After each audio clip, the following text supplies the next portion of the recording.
Hi. നേരത്തെ നമ്മൾ മുളക് തൈ നട്ട വീഡിയോ ഉണ്ടായിരുന്നല്ലോ. അപ്പോൾ ആ മുളക് തൈയൊക്കെ ദാ ഈ ഒരു പരുവത്തിലായിട്ടുണ്ട്. നമുക്ക് മുളക് തൈ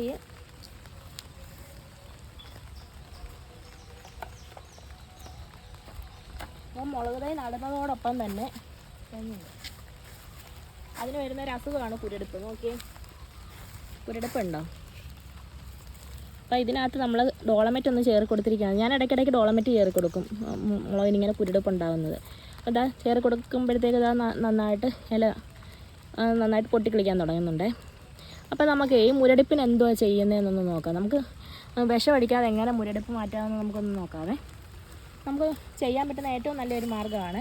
അപ്പോൾ ഈ ഒരു മാർഗ്ഗം ചെയ്ത് നോക്കിയിട്ട് നിങ്ങൾക്കൊക്കെ വിജയിക്കുകയാണെന്നുണ്ടെങ്കിൽ പറയണം. പക്ഷേ വെള്ളീച്ച ഉണ്ടെന്നുണ്ടെങ്കിൽ നമ്മൾ ഓസിട്ട് ഫോഴ്സിൽ ഈ ഇലയുടെ അടിയിൽ നല്ലതായിട്ട് അടിച്ചു കൊടുക്കണം. എന്നിട്ട് അതിന് ശേഷം മാത്രമേ ഇത് സ്പ്രേ ചെയ്യാവുള്ളൂ.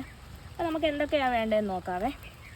അപ്പോൾ നമുക്ക് ആദ്യമായിട്ട് വേണ്ടതേ നമ്മുടെ തലേ ദിവസത്തെ കഞ്ഞിവെള്ളമാണ്. ഇതുണ്ടോ, നമ്മൾ തലേ ദിവസത്തെ കഞ്ഞിവെള്ളം എടുത്തിട്ടുണ്ട്. നന്നായിട്ട് പുളിച്ചിരിക്കുന്ന കഞ്ഞിവെള്ളമാണ് ഇത്. പിന്നെ വേണ്ടത് ഗോമൂത്രമാണ്. നേരത്തെ എനിക്ക് പശു ഉണ്ടായിരുന്നു, ഇപ്പം പശു ഇല്ലാത്തതുകൊണ്ട് ഞാൻ ഗോമൂത്രം എടുത്തുനിന്ന് എടുത്തതാണ്.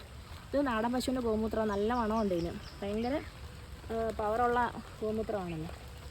അപ്പോൾ ഇത് നമ്മളൊരു സ്പ്രെയർ എടുക്കുക.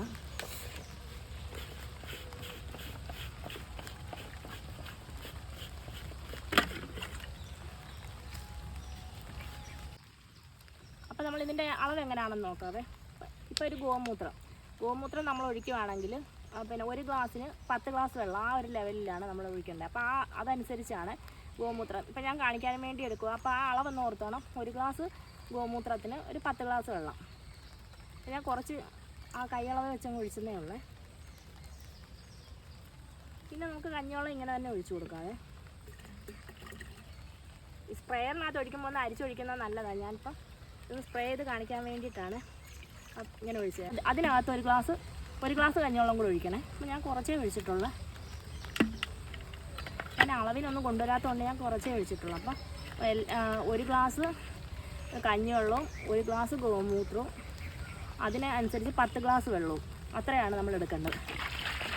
അപ്പോൾ നന്നായിട്ട് സ്പ്രെയർ ഒന്ന് ഉടഞ്ഞ ശേഷം നമ്മൾ മുഴുവനായിട്ട്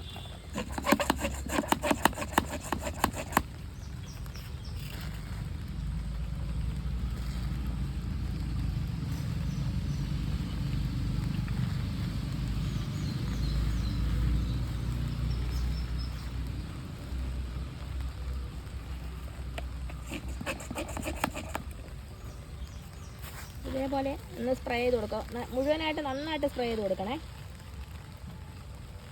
ഇപ്പോൾ ഒരു 4-5 ദിവസം കഴിയുമ്പം തന്നെ ഇതിൻ്റെ റിസൾട്ട് നമുക്ക് കിട്ടും. അത്രയ്ക്ക് നല്ലതായിട്ട് ഈ മുരടിപ്പ് നമുക്ക് മാറി കിട്ടും.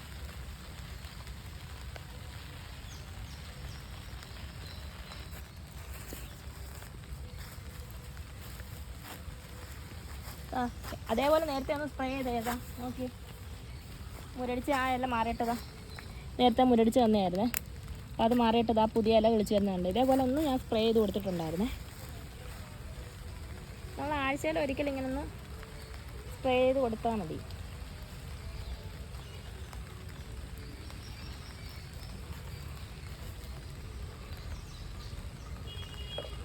പിന്നെ നമുക്ക് എല്ലാം മുളകിനും ഇതേപോലെ തന്നെ സ്പ്രേ ചെയ്ത് കൊടുക്കാം. ഇതെല്ലാം വേണ്ട അതേപോലെ പോയത്, അതാ കാണുമ്പോൾ കാണിച്ചു.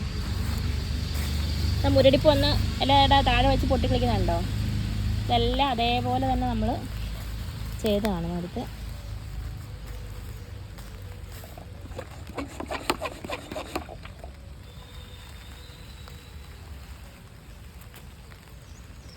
ഇപ്പോൾ നമുക്കിതിന് മുഴുവൻ ഒഴിച്ച് ചേർക്കാം. ഇതൊക്കെ നന്നായിട്ട് കുരുടിപ്പ് വീണ്ടും വന്ന് നിൽക്കുക. ഇത് അതിനൊക്കെ അടിച്ച ശേഷം പിന്നെ വന്ന കുരുടിപ്പാണ് ഇത്. ഇപ്പോൾ ഒരാഴ്ച കഴിയുമ്പോഴത്തേക്കിന് ഇതെല്ലാം നന്നായിട്ട് കുരുടിപ്പൊക്കെ മാറി നല്ല ഇലയായിട്ട് മാറും.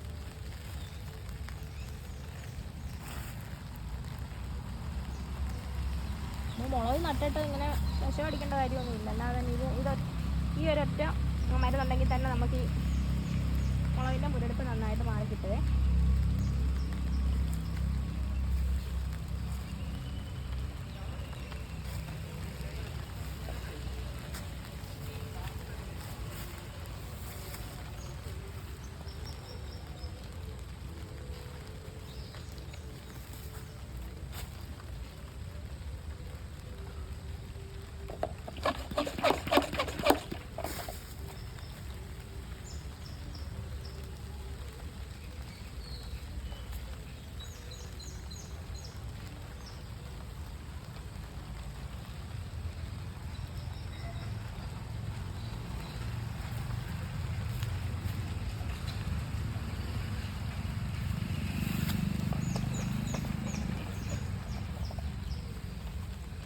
മുളക് കൃഷി ചെയ്താൽ മുരടിക്കെന്ന് പറഞ്ഞ് നമ്മൾ വിഷമിക്കേണ്ട കാര്യമൊന്നുമില്ല.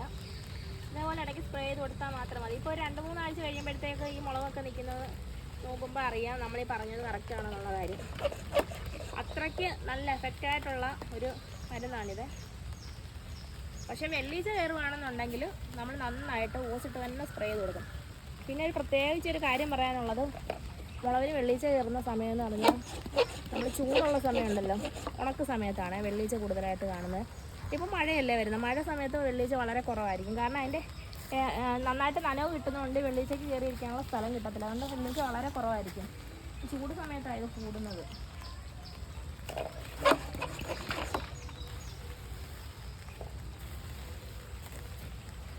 ഈ മുളക് ഒന്ന് നട്ട് വേര് പിടിച്ചതൊന്ന് നന്നായിട്ട് വരുന്നവരെ നമ്മൾ അവരെ അങ്ങ് വെറുതെ ഇട്ട് കൊടുക്കണം. അപ്പം മുരടിപ്പൊന്നും കണ്ടിട്ട് നമ്മളത് പിഴുത് കളയാനൊന്നും നിൽക്കണ്ട. മുരടിച്ച തുണിൻ്റെ താഴെ തന്നെ വീണ്ടും പൊട്ടിപ്പിടിച്ചത് നമ്മൾ പിടിച്ചു വെക്കേണ്ട ഒരു കാര്യമില്ല. കാരണം ഇത് മുരടിപ്പ് മാറിയിട്ട് നല്ല ഇലകൾ വരും. പക്ഷേ ഇതേപോലെ ഒന്ന് സ്പ്രേ ചെയ്ത് കൊടുക്കണമെന്ന് മാത്രമേ ഉള്ളൂ.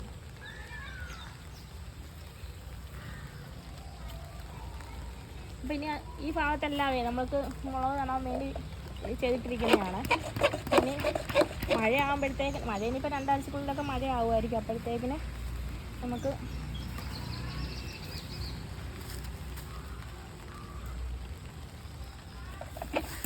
അപ്പോൾ എല്ലാവരും ഇങ്ങനെ ഈ മുളകിനെ ഇങ്ങനെ ഒന്ന് ചെയ്ത് നോക്കിയട്ടെ. മുരടിപ്പ് മാറുന്നുണ്ടോ എന്നൊന്ന് കമൻറ്റ് ഇടണേ.